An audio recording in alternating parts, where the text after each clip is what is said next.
Olá, grande alma, dando aqui continuidade a esse projeto de perguntas e respostas sobre vida após morte.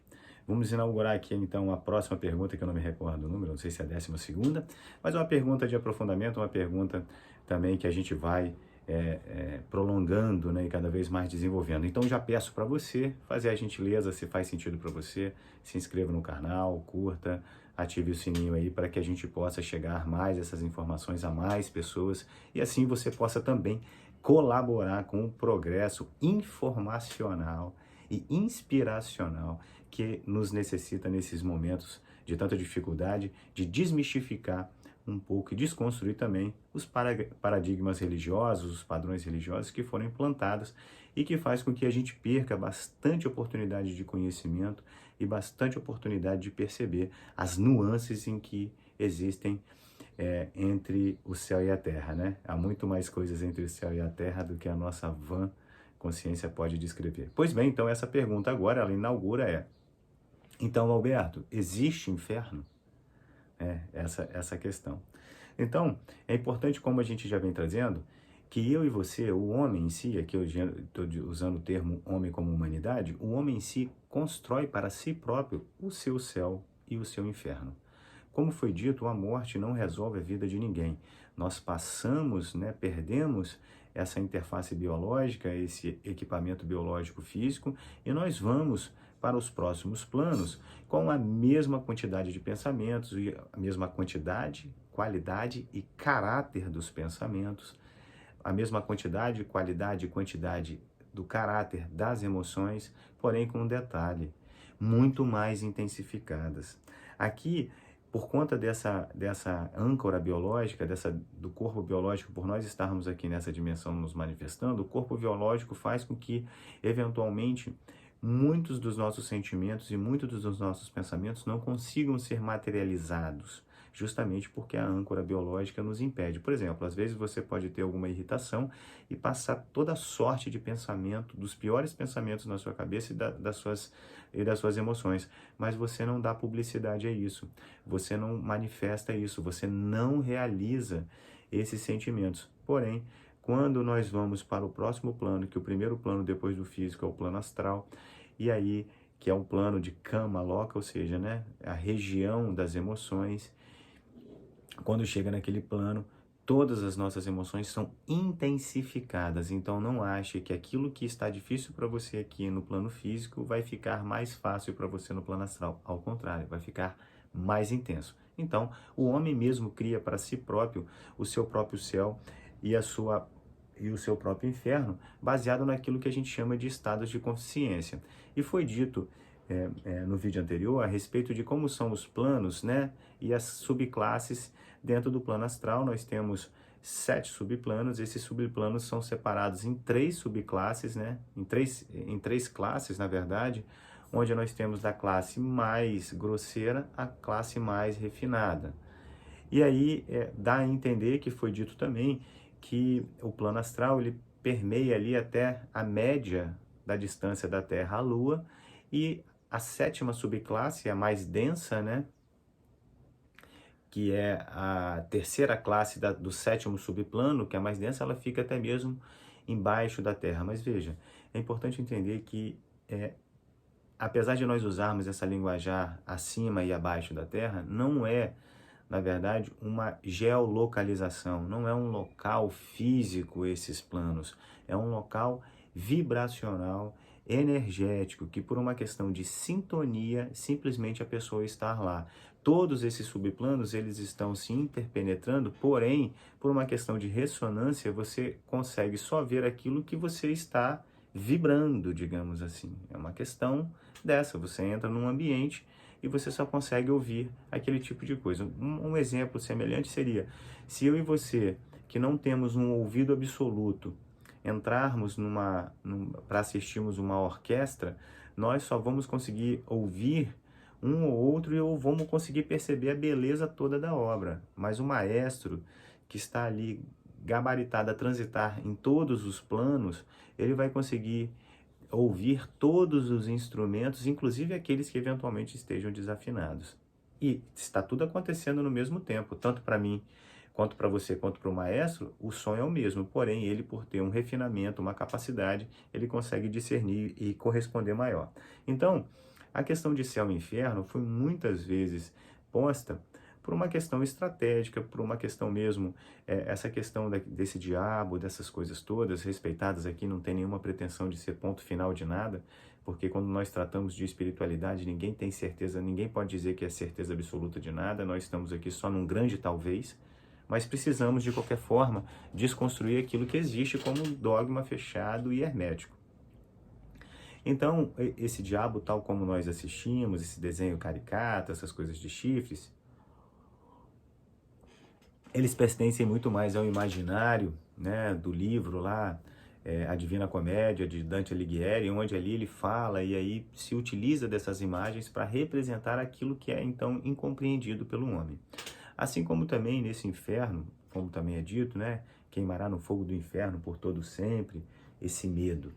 Então, na verdade, quando a gente vai estudar um pouco mais a fundo essas questões, uma das coisas que a literatura sempre nos aponta é o seguinte: em que pese a Bíblia ser um grande livro que traduz ali determinadas e traz determinadas verdades e traz determinadas histórias, conta histórias comportamentais, da cosmogênese, do universo, etc. e tal, e traz também os escritos de Jesus, é importante entender que as traduções, quando elas vão se fazendo, elas também se perdem no real conceito daquilo que foi dito inicialmente.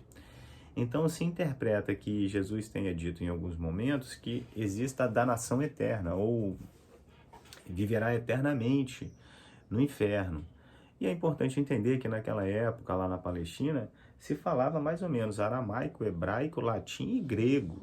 Então, traduzir isso para o português, traduzir isso para o inglês, traduzir isso, as palavras elas perdem a real intenção, né? Às vezes você mesmo na sua comunicação percebe a dificuldade que tem de se fazer entender.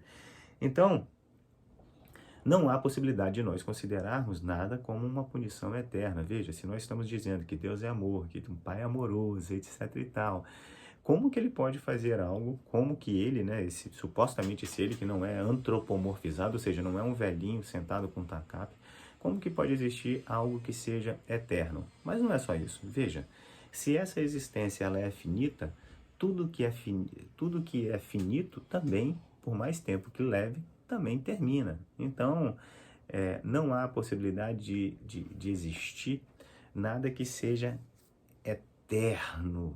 Então, o fogo eterno do inferno não irá pegar ninguém. Porém, é claro que a gente estuda nas escolas esotéricas em que todo orbe, né, toda respiração e inspiração de Brahma, ou o Manvantara e o Pralaya, né, que é o dia de Brahma e a noite de Brahma, que tudo isso nós temos um ciclo.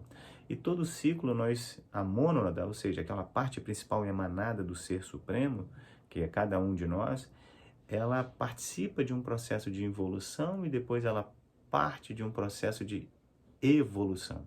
Porque aquilo que é perfeito, ele não precisa ser construído para se tornar perfeito. Ele involui, faz um mergulho na densidade da matéria, fazendo um arco, uma circunferência, e quando chega na parte mais baixa, onde nós estamos aqui, ele passa a fazer o arco ascendente de evolução.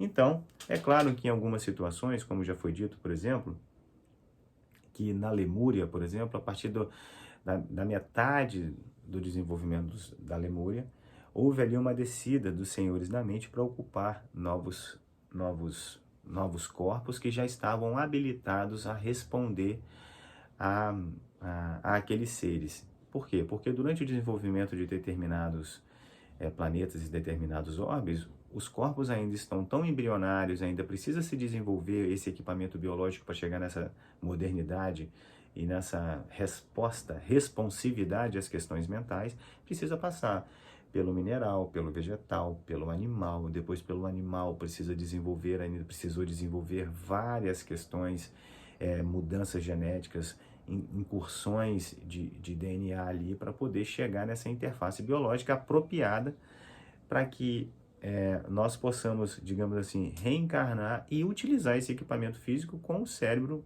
através do pensamento. Então, o que acontece? Nós assistimos também, em algumas situações, até mesmo você já deve ter ouvido falar, dos exilados de Capela. Então, Capela era, há muitos e muitos anos atrás, eu acho que uns 40, 50 mil anos atrás, mais ou menos, ou até mais, um planeta como a Terra, em desenvolvimento, em que chegou num determinado, lá na constelação de Cocheiro, né, que um dos sóis ali é Capela, era um orbe em desenvolvimento em que chegou num determinado ponto médio de ascensão, em que precisou se dar um passo, e a partir do momento que precisou se dar um passo, haviam ainda consciências em que não estavam habilitadas a chegar naquele passo. Imagina o seguinte, imagine que você está no terceiro ano, ou você está na oitava série, você está todo mundo na oitava série igual. Chega no final do ano, um grupo passa para o primeiro ano e você não passa. Então, o que acontece? Eu não tenho como ir para o primeiro ano, eu não passei naqueles testes, não quer dizer que eu não mereça, simplesmente eu não passei naqueles testes para ir. Então, eles foram degradados para outro planeta em desenvolvimento. E o que aconteceu com isso? Conta também que muitas vezes esses seres de Capela, porque já existiam humanos sendo desenvolvidos aqui na Terra, e chegaram também esses outros seres para ajudar nessa evolução, eles tiveram que esperar aí cerca de 5 mil anos para poder encarnar. Então veja, eles ficaram em suspensão, o reencarne, para poder entrar na carne até que essa interface biológica estivesse apropriada para acolhê-los. Isso. Então, no que se refere à danação eterna, muitas vezes se confunde essa suspensão de espera até que o orbe esteja apropriado para receber. Assim como nós também falamos agora que tem muitos Nibiru, planeta Chupão, outros planetas aí que muitos seres que não vão estar apropriados a estar no planeta de regeneração, como vai ser a Terra, precisarão ser deslocados para outro planeta ainda em desenvolvimento, para que esse planeta em desenvolvimento possa receber esses seres. E veja, nesses outros planetas, por exemplo, ainda em desenvolvimento, se as pessoas para encarnar aqui esperaram 5 mil anos, dizem alguns que as pessoas para reencarnar nesse novo planeta terão que esperar, ou seja, ficar em suspensão durante 50 mil anos. Então, olha a quantidade de tempo, né, que é experimentada por isso.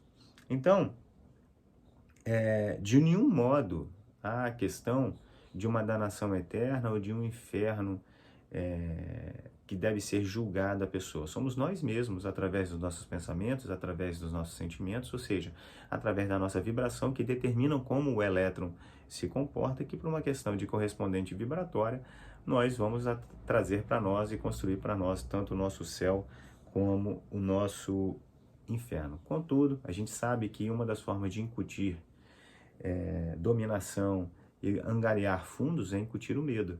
A partir do momento em que eu incuto medo em você, eu deixo você com medo e digo que eu sou o Salvador e que eu tenho as suas respostas, é mais fácil você entregar a sua vida a mim, entregar inclusive os seus bens para mim. Então, se uma pessoa viver insanamente, ela vai criar para ela um inferno insano, e como ela agregou muita matéria densa, ela vai demorar um tempo para gastar essa matéria densa até que ela possa experimentar as matérias mais refinadas. De outro lado também, se ela viveu de uma forma harmônica, equilibrada e fraterna e cooperativa, desenvolvendo pensamentos e qualidades refinadas, ela vai criar para ela naturalmente o seu próprio céu. Então é isso, grande alma, vamos para o próximo vídeo. Tchau, tchau.